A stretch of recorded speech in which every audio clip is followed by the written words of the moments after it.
आज सुबह से ही चारों तरफ ये चर्चा चली हुई थी कि असली शिव सैनिक कौन है जो तीर धनुष का कमान संभालेगा और असली शिव सैनिक का हकदार कौन होगा। अब इस पे चुनाव आयोग जो है वो फैसला सुनाने वाली थी।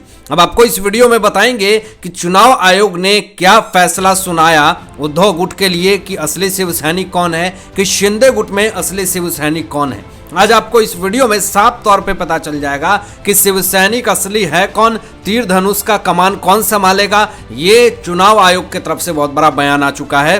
और आपको ये भी बताएं कि कपिल सिब्बल जो कि उद्धव ठाकरे गुट के वकील हैं और महेश जेठमलानी जो कि शिंदे गुट के वकील हैं, इन तमाम दोनों की दलीलें सुन करके तो साबित हो गया है कि असली शिव सैनिक कौन है। सबसे पहले आपको बताते चले दोस्तों कि उद्धव ठाकरे गुट के कपिल सिब्बल जो हैं वो अपने शिव सैनिक को लेकर के, तीर धनुष को लेकर के हमेशा बयानबाजी कर रहे हैं और जिस तरीके से शिंदे गुट को बार बार गलत साबित करने की कोशिश कर रहे हैं, तो उसके काट को करते हुए महेश जेठमलानी जिस तरीके से तर्क रख रहे हैं, तो उस तर्क के सामने कपिल सिब्बल जो हैं वो टाएं फिस हो जा रहे हैं। अब आपको बताएं यहाँ पे कि कपिल सिब्बल की बातों से साफ तौर पे यही लगता है कि झूठ को आप कितना भी सत्यता बनाने की कोशिश करें वो झूठ ही होता है, लेकिन महेश जेठमलानी जी के बातों से साफ तौर पे लगता है कि उनकी बातों में सत्यता है। सबसे पहले उन्होंने जो दलीलें दी चुनाव आयोग के सामने, वो दलीलें था बहुमत को लेकर के।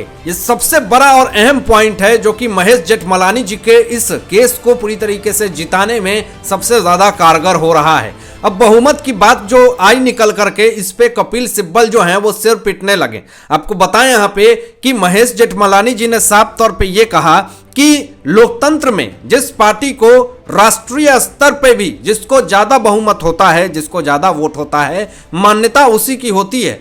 अब यहाँ पे बहुमत की बात आई तो इस पे शिंदे गुट के पास ज्यादा बहुमत है। शिंदे गुट के पास ज्यादा से ज्यादा विधायक हैं, 40 विधायक, पार्षद, सांसद, कार्यकर्ता, ये तमाम लोग हैं जो शिंदे गुट में हैं और वो तमाम लोग जो हैं वो शिंदे गुट को समर्थन करते हैं। लेकिन उद्धव ठाकरे गुट को सारे लोग छोड़ करके चले गए, तो इस पे उनका क्या कहना है? तो कपिल सिब्बल जो हैं वो सिर पीटने लगते हैं। यानी बहुमत के तौर पे ये देखा जाए तो शिंदे गुट जो हैं वो असली शिव सैनिक के हकदार हैं। तीर धनुष उन्हीं को मिलना चाहिए क्योंकि ज्यादा मात्रा में भारी बहुमत जो है वो शिंदे गुट को है, उद्धव गुट को नहीं है, क्योंकि उद्धव गुट के सारे जितने भी नेता, मंत्री, विधायक, पार्षद, सांसद, कार्यकर्ता सारे लोग छोड़ करके शिंदे गुट में शामिल हो गए। तो बहुमत वाली पॉइंट पे चुनाव आयोग ने काफी ज्यादा समर्थन किया, कपिल सिब्बल को नकार दिया और महेश जेठमलानी जी के बातों का वाहवाही हुआ। तो इसमें बहुमत जो है वो तो शिंदे गुट को ज्यादा है और उद्धव गुट को बहुमत नहीं है। तो इस मामले में कपिल सिब्बल जो हैं वो चुपचाप हो गए। तो अब दोस्तों बात आगे बढ़ती है और कहीं ना कहीं अपने उद्धव गुट को बचाने के लिए कपिल सिब्बल यहाँ पे साफ तौर पे शिंदे गुट को फर्जीवाड़ा करार देते हैं। ये कहते हैं कि जितना भी शिंदे गुट ने जो भी दस्तावेज दिए हैं वो सब फर्जी है। ये बात कह करके दोस्तों यहाँ पे उद्धव गुट को काफी ज्यादा ये सही साबित करने की कोशिश की है कपिल सिब्बल ने, लेकिन महेश जेठमलानी जी उनकी बातों को सुन रहे थे। महेश जेठमलानी के सारे बातों को काट करते हुए कोशिश तो कर रहे थे कपिल सिब्बल की वो पूरी तरीके से जो है उनका केस जो है वो हार जाए, लेकिन ऐसा नहीं हो पाया। दस्तावेज फर्जी पे उठ करके खड़े होकर के साफ तौर पे महेश जेठमलानी जी ने ये कहा कि आप किस फर्जीवाड़ा की बात करते हैं, आप किस दस्तावेज फर्जी की बात करते हैं। आपको बताते चले कि यहाँ पे साफ तौर पे महेश जेठमलानी जी ने यह कहा कि दस्तावेज में शिंदे गुट की कोई भी त्रुटि नहीं है, दस्तावेज तो फर्जीवाड़ा आपने किया है। अब आपने क्यों किया है इस बात पे अब आपको बताते हैं कि महेश जेठमलानी जी ने कौन सी बड़ी बात कह दी। दोस्तों 2018 में बाला साहब ठाकरे की जब मृत्यु हुई थी तो उस वक्त शिवसेना का संविधान पूरी तरीके से बदल दिया गया जो कि अवैध था। ये महेश जेठमलानी जी ने चुनाव आयोग के सामने ये बहुत बड़ा खुलासा कर दिया और इस खुलासा को छुपाते चल रहे थे कपिल सिब्बल। लेकिन ये दस्तावेज फर्जी की बात करते हैं कपिल सिब्बल, लेकिन महेश जेठमलानी जी ने जो पोल खोल दिया कि आपके पास अवैध दस्तावेज आप बात करते हैं, लेकिन आपने क्या सोच करके 2018 में शिवसेना का संविधान ही बदल दिया जो कि अवैध था। अब कहीं ना कहीं दोस्तों इस बात पे पूरी तरीके से कपिल सिब्बल जो हैं वो चुपचाप बैठ जाते हैं और कहीं ना कहीं कपिल सिब्बल अपनी बचाव करते हुए ये कहते हैं कि उद्धव गुट के जो विधायक जो गए हैं शिंदे गुट में वो गैर कानूनी है।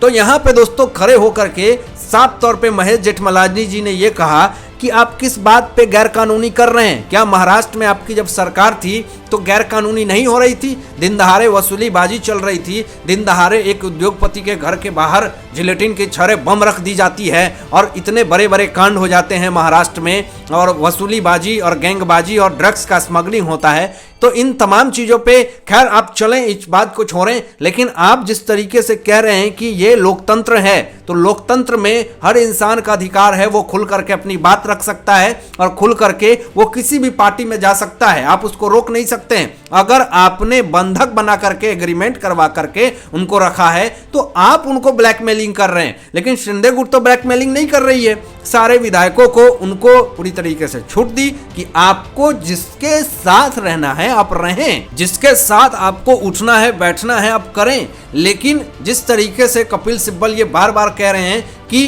ये गैर कानूनी है, उनको नहीं जाना चाहिए था, क्यों नहीं जाना चाहिए था? महेश जेठमलानी जी ने सवाल किया, क्यों नहीं जाएंगे?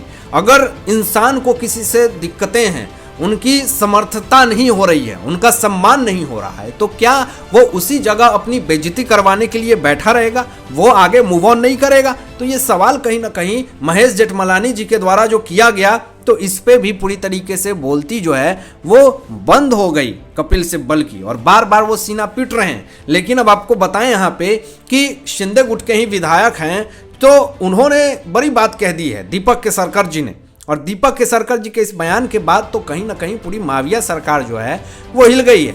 अब आपको बताएं यहाँ पे कि दीपक केसरकर जी ने आखिर क्या ऐसा कह दिया।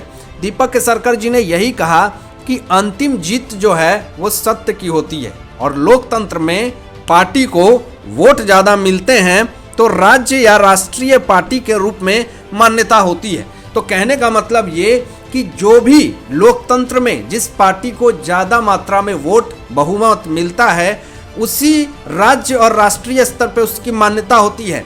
अब इस बात को कहने के बाद दीपक केसरकर जी की बयान जो है वो चारों तरफ चर्चा में आने लगती है और लोग कहीं ना कहीं दीपक केसरकर जी का समर्थन करने लगते हैं। लेकिन दोस्तों इस बयान को सुनने के बाद तो उद्धव ठाकरे गुट पूरी तरीके से सिर पीटने लगती है कि आखिर दीपक केसरकर जी ने ऐसी बात कैसे कह दी। अब आरोप लगने लगे हैं कि डब्बा सरकार है, गद्दार सरकार है, खोखे वाली सरकार है, ये तमाम चीजें कह रहे हैं, आरोप लगा रहे हैं, लेकिन चुनाव आयोग का समर्थन तो साफ तौर पे दिख रहा है। अब आपको बता दें कि चुनाव आयोग जो है वो 10 तारीख को सुनवाई करी, और आज जो है वो चुनाव आयोग ने सारे दस्तावेज ले लिए, सारे जो हैं दलीलें सुन ली। अब इसका फैसला आपको बता दें कि शुक्रवार को होगा कि असली शिव सैनिक कौन है जो तीर धनुष का असली हकदार है। ये चुनाव आयोग की तरफ से बड़ा फैसला आया, और संजय राउत सीना पीटते हुए ये बात कह रहे हैं कि असली शिव सैनिक हम ही हैं, जिसको जो कहना है करना है कर लें, ये जिद में बैठे हुए हैं संजय राउत। लेकिन चुनाव आयोग का जब तक फैसला नहीं आ जाता, ये किस आधार पे बयान दे रहे हैं ये तो यही जाने।